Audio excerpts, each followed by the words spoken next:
Bab 114 sampai 115. Terjebak jadi istri simpanan. Mondi kembali setelah mengantar Aira pulang ke kampung halamannya. Saat mereka berpisah, Mondi benar-benar tidak mengatakan apapun pada gadis itu. Mondi benar-benar membuktikan ucapannya yang hanya menjalankan perintah, tidak sama sekali menciptakan sebuah kenangan. Om, hati-hati ya di jalan. Aku akan menjadi orang yang paling merasa bersalah jika terjadi sesuatu pada Om setelah mengantarku. Sepenggal ucapan yang Aira katakan sebelum keluar dari mobilnya. Mondi hanya mengantar Aira sampai ke depan gang rumah gadis itu. Itu bukan kemauannya, melainkan kemauan Aira sendiri. Jadi Mondi tidak tahu pasti di mana letak rumah Aira. Mondi menghela nafas. Ia masuk ke dalam apartemen milik Tristan. Rencananya, mungkin weekend ini Mondi akan beres-beres barang dan kembali ke apartemen miliknya. Lagi pula sekarang sudah tidak ada Aira yang tinggal bersamanya. Aira, gadis itu biasa tinggal bersama Mondi. Dan hari ini Mondi merasakan sebuah rasa sunyi yang beberapa waktu belakangan tidak pernah ia rasakan. Mondi menoleh ke arah dapur. Biasanya Aira akan berdiri di sana untuk memasak. Suaranya yang cempreng akan menyapa Mondi dengan penuh senyuman. Om sudah pulang, ayo bersih-bersih. Aku sudah masak makan malam. Terlintas ingatan di mana Aira selalu menyapa dirinya ketika pulang bekerja. Mondi buru-buru menggiling. Ia memegangi kepalanya sendiri lalu mengeram. Singkat dia decakan. Apa-apaan ini? Lupakan gadis itu, Mon. Ucap Mondi pada dirinya sendiri. Mondi pun pergi ke kamar. Namun lagi-lagi pikirannya tertuju pada Aira. Ia ingat saat dimana gadis itu membuat dirinya terjatuh. Dan membuat dia harus menuntut tanggung jawab yang sejujurnya tidak diperlukan. Mondi sejak awal sudah menyukai Aira, tapi sayangnya selalu menepis semua itu.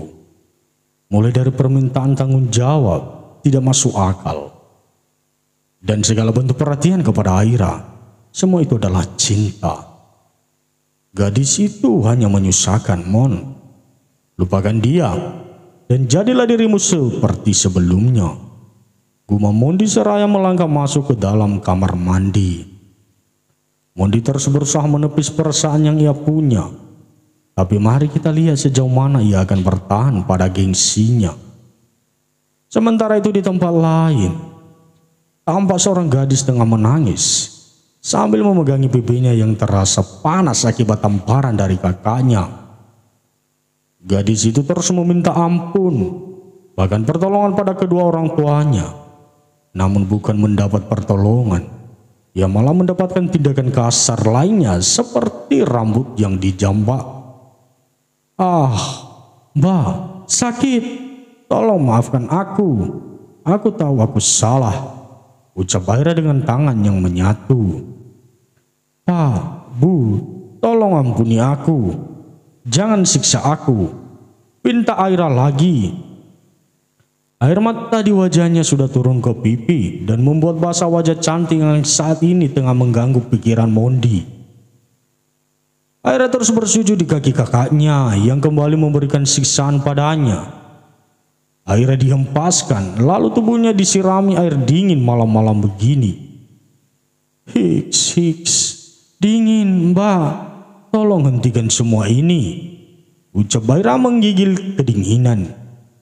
Ayu, kakak Aira, wanita berusia 24 tahun itu mendekati adiknya lalu menjambak kasar rambut sepanjang Aira.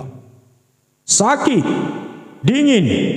Lalu, kamu pikir gimana perasaan kami saat kamu kabur dari Pak Toro, Ucap Ayu dengan cengkeraman di rambut yang semakin kuat. Maafin aku, Mbak.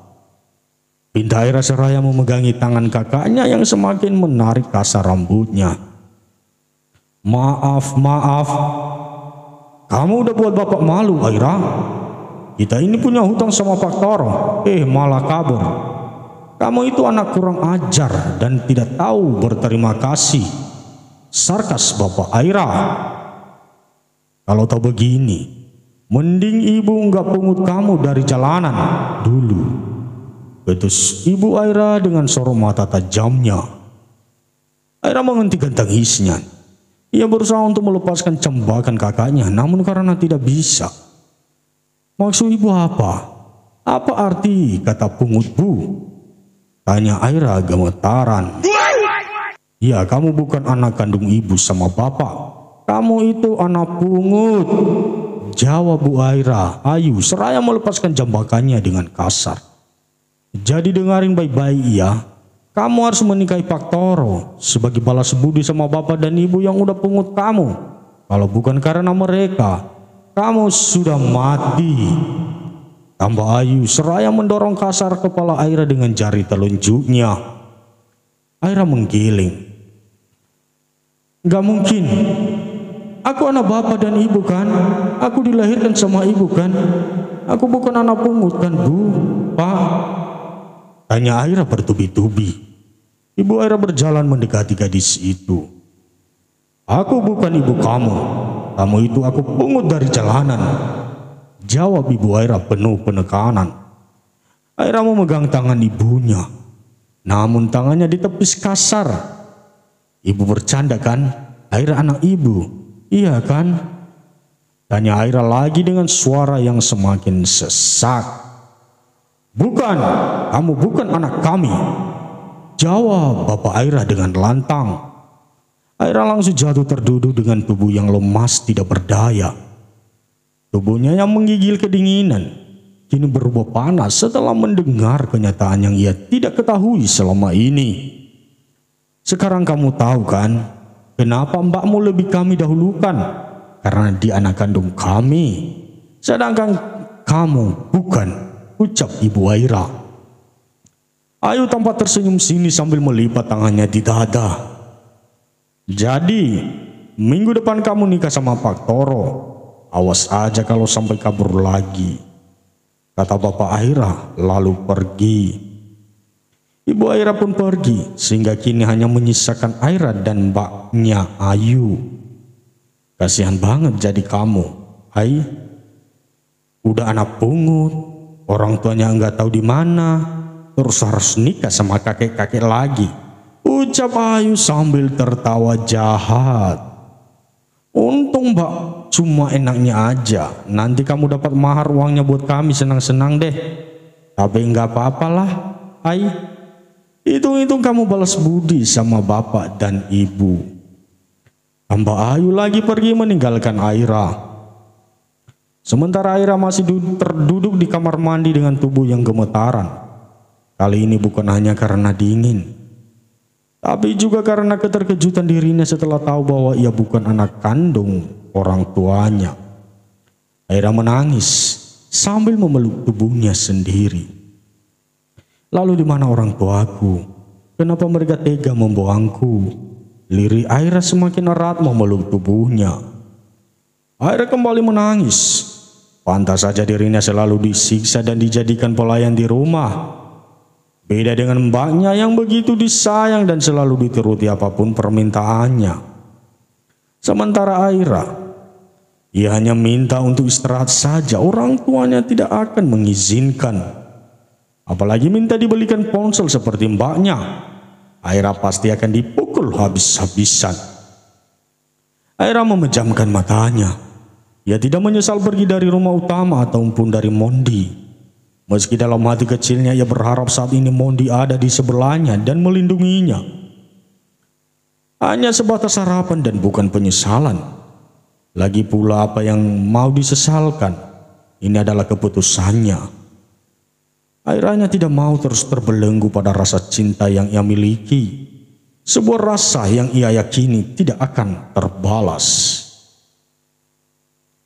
Mondi pria hebat dan bisa dikatakan mapan.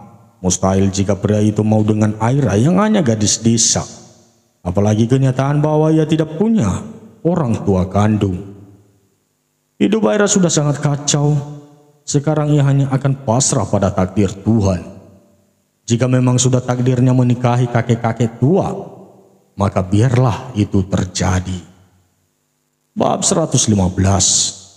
Seperti yang Tristan katakan waktu itu, ia tidak akan kembali ke kantor dan mulai bekerja dari rumah untuk mengembangkan bisnisnya. Dalam pekerjaan ini, Mondi tentu masih menjadi asisten pribadi Tristan dan membantunya dalam mengerjakan sesuatu nantinya. Seperti saat ini, Mondi datang ke rumah utama untuk menemani atasannya itu bertemu klien yang akan bekerja sama dengannya. Rencananya Tristan akan mengembangkan minimarket miliknya di pusat kota menjadi sebuah supermarket yang sudah pasti lebih besar. Melihat perkembangan penjualan yang semakin tinggi setiap bulannya, Tristan meyakini bahwa usahanya akan semakin maju jika dikembangkan menjadi supermarket. Tentu dengan bantuan daripada konsumen juga. Lagi pula usaha retail Tristan memiliki daya saing tidak kalah kuat dan dianggap mampu menyamai target pasar. Tristan bersungguh-sungguh dalam usahanya saat ini. Ia tidak mau jika istrinya sampai kesusahan jika ia bermalas-malasan. Sayang, ini kopinya dan ini tehnya ya, Pak Mondi. Tutur Alea meletakkan dua jenis minuman yang berbeda itu di meja. Terima kasih banyak, Nona. Saya pasti merepotkan, kata Mondi sopan. Oh, tidak sama sekali, balas Alea menggeleng pelan. Alea ikut duduk bersama suaminya dan juga Mondi. Ia cukup serius memperhatikan apa yang tengah dibahas oleh Tristan saat ini. Kamu sebenarnya mau bikin apa, Mas? Tanya Alea kepo. Tristan menoleh. Ia tersenyum sambil mengusap-usap wajah cantik istrinya. Tebak dong. Bukannya menjawab, Tristan malah mengajak istrinya untuk main menebak. Alea menekuk wajahnya. Ia memilih untuk pergi daripada main tebak-tebakan dengan Tristan. Hei, mau kemana? Tanya Tristan memegang tangan sang istri. Aku nggak mau tebak-tebakan sama kamu. Mending aku ngerujak sama bibi di dapur. Jawab Alea lalu menjulurkan lidahnya meledek. Tristan terkekeh. Ia akhirnya membiarkan istrinya itu pergi memenuhi ngidamnya. Memang sejadinya takkan hamil. Alea sangat suka rujak. Tristan pun kembali bicara, namun yang menyipitkan matanya kalau melihat Mondi sedang melamun sambil memperhatikan Alea. Kalian jangan lupa bahwa Mondi pernah menaruh rasa pada Alea. Dan tentu saja Tristan tidak tahu itu. Jika Tristan sampai tahu, maka dipastikan wajah pria itu akan babak belur. Mon, kamu memperhatikan istriku? Tanya Tristan dengan suara tenang. Namun percayalah bahwa itu mengandung banyak ancaman. Mondi tersadar. Ia menggelengkan kepalanya menjawab pertanyaan dari bosnya. Oh tidak tuan, saya hanya bingung. Mengapa Nona Ale akhir-akhir ini suka makan rujak? Jawab Mondi. Jawaban yang tidak nyambung. Tentu saja, karena tubuh Mondi ada di rumah utama, tapi pikirannya ada di tempat lain. Konyol sekali. Kau tahu bahwa istriku sedang hamil kan? Jadi tidak aneh jika dia suka makan rujak akhir-akhir ini. Saud Tristan geleng-geleng kepala. Oh, saya lupa, Tuan. Maaf, sudah lancang memperhatikan Nona Alea. Kata Mondi menunduk bersopan. Tristan hanya manggut-manggut. Tentu ia tidak akan marah pada Mondi. Pria itu sudah bekerja bertahun-tahun dengannya. Jadi ia sangat percaya. Tidak tahu saja Tristan jika dulu Mondi sempat ingin merebut Alea. Tapi itu dulu, sebelum Alea terlihat bahagia. Namun puncak hilangnya rasa suka Mondi pada Alea adalah sejak kehadiran Aira. Ya, Mondi akui jika kehadiran Alea membuat perasaan salah itu hilang dari dirinya. Dan ini juga alasan mengapa Mondi tadi sempat memperhatikan Alea. Ia hanya ingin tahu bahwa dirinya sudah benar-benar melupakan Alea atau belum. Dan ternyata sudah. Kini hati Mondi justru berkelana ke Aira. Ya, hati dan pikiran itu tertuju pada gadis bernama Aira. Kau melamun lagi, sebenarnya apa yang sedang kau pikirkan? Tanya Tristan mengerutkan keningnya. Tidak biasanya kau begini, Mon. Apa kau sedang memikirkan gadis itu? Tanya Tristan lagi. Mondi menggeleng. Saya tidak memikirkan Aira, Tuan. Saya hanya... Jawaban Mondi terhenti saat sadar akan ucapannya. Aku tidak menyebut Aira atau siapapun di sini. Lalu kenapa kau menyebut Aira? Kau menyukai gadis itu. Tebak Tristan. Oh tidak, Tuan. Jawab Mondi dengan cepat. Tristan semakin menyipit curiga. Entah mengapa sulit sekali untuk percaya pada asisten itu kali ini. Namun Tristan tidak akan memaksa. Ia akan menunggu bagaimana nantinya.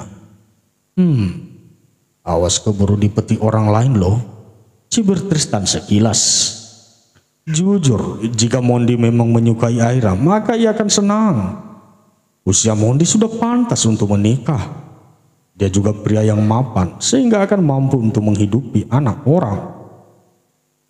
Sementara itu di tempat lain, di rumah Fade, tampak Firda sedang berusaha untuk membantu Fade berjalan. Pria itu memberanikan diri atas semangat dari gadis yang ia cintai. Fade bertekad untuk bisa kembali berjalan, setelah itu menikahi Firda. Ayo Fad, aku yakin kamu bisa, ucap Firda penuh semangat. Fade memegangi sebelah kakinya yang sakit, namun ia berusaha untuk menggerakkannya sedikit demi sedikit. Nah, ayo lagi, ucap Firda lagi. Fade pun tersenyum. Ia senang melihat wajah sumringah Firda yang kini memintanya untuk terus berjalan. Firda terus mundur. Bahkan ia tidak sadar jika di belakang ada Zian yang juga ikut memperhatikan Fade berjalan. Saat Firda semakin mundur, ia akhirnya terhenti karena menabrak Zian. Bahkan kakinya tanpa sengaja menginjak kaki Zian. Astaga, maaf, ucap Firda menutup mulutnya sendiri.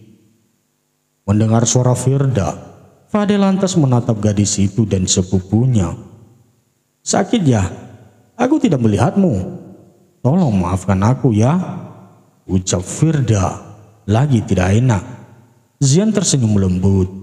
Tidak apa-apa Fir, bukan hal yang serius sampai kau harus terus meminta maaf, kata Zian. Firda membalas senyuman itu, lalu ia menoleh menatap Fade yang tengah memperhatikannya. Fad, apa kamu lelah? Tanya Firda seraya berjalan mendekati Fade. Fade tersadar, ia menganggukkan kepalanya sambil terus memperhatikan Zian sesekali. Ayo kita masuk, kamu belum sarapan kan? Ajak Firda lalu memapa Fade untuk duduk di kursi rodanya. Aku tidak mau duduk di kursi itu. Aku mau jalan saja, ujar Fade tiba-tiba. Oh begitu, baiklah. Ayo aku bantu. Firda membantu Fade untuk berjalan. Ia tidak keberatan sama sekali dan justru senang. Sambil berjalan, tatapan Fade tidak terlepas dari Zian yang masih memasang senyuman sambil menatap Firda. Bahkan sepupunya itu seakan tidak sadar bahwa ia sedang memperhatikannya. Setiap hari kamu harus belajar jalannya, Fad. Aku yakin dalam waktu dekat kamu bisa berjalan normal lagi, kata Firda seraya terus berjalan pelan ke dalam rumah. Sampai di depan pintu, Firda menghentikan langkahnya. Ia menoleh ke belakang di mana Zian berada. Oh Pak Zian, ayo masuk. Kau juga belum sarapan kan? Ajak Firda. Iya Fir, balas Zian manggut-manggut. Fade semakin mengerutkan keningnya. Ia menatap Zian dengan penuh rasa curiga. Ia kenal sepupunya itu. Zian tidak mudah untuk tersenyum pada orang, tapi dengan Firda tampak sangat akrab. Bahkan panggilannya seakan mereka berdua adalah teman dekat. Fade cemburu. Apa mungkin Jian menyukai Firda? Batin Fade seraya memperhatikan wajah Firda. Mungkin saja bisa, karena Firda adalah gadis yang baik. Bukan hal aneh ketika ada pria yang menyukai Firda. Gadis itu cantik dan tulus, jadi wajar jika banyak yang menyukainya. Maka dari itu, Fade sangat bersyukur karena Firda menyukai dirinya. Sosok pria yang bisa dikatakan sangat jahat dulu, tapi gadis itu masih tetap mencintainya dengan tulus. Fir, ayo kita menikah.